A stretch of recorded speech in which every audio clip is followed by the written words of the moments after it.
Chain snatching में मुलविस मुलजमिन को Nanded police की लोकल क्राइम ब्रांच ने गिरफ्तार कर लिया है। मुलजमिन के कब्जे से चोरी किए गए माल को भी जब्त कर लिया गया है। इस मामले में पुलिस जराये से मिलने वाली तफसीलात के मुताबिक नांदेड़ देही पुलिस स्टेशन हुदूद में 29 अगस्त को दोपहर 12 बजे के करीब शिकायत करदा डॉक्टर जय सिंह राम सिंह सोलंके साकिन विष्णुपुरी नांदेड़ ये अपनी बीवी के साथ विष्णुपुरी की तरफ स्कूटी पर जा रहे थे।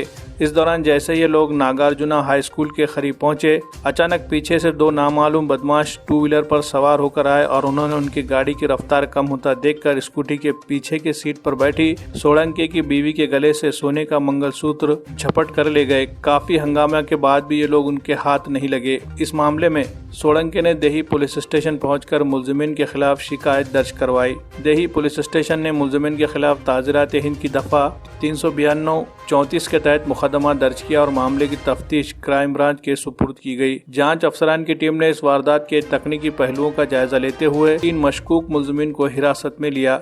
इनसे पूछताछ करने पर इस वारदात में इनके मुलविस होने का पता चला। हिरासत में लिए गए तीनों मुलजिमिन बज़ाहिर बहुत बहादुर नजर आ रहे थे, इसलिए बारीकी से जब इनसे पूछताछ की गई तो मुलजिमिन ने चोरी की वारदात का एतराफ़ किया और पुलिस ने उनके कब्जे से एक सोने का छोटा गंठन जिसकी कीमत 57,474 है, सोने की चेन जिसकी कीमत 48,925, इस तरह दीगर तमाम अशिया मिलाकर जुमला 2,06,834 रुपए की मालियत का सोना बरामद किया है। मुलजिमिन को अदालत में पेश किए जाने पर 6 सितंबर तक पुलिस तहवील में रवाना किया गया है।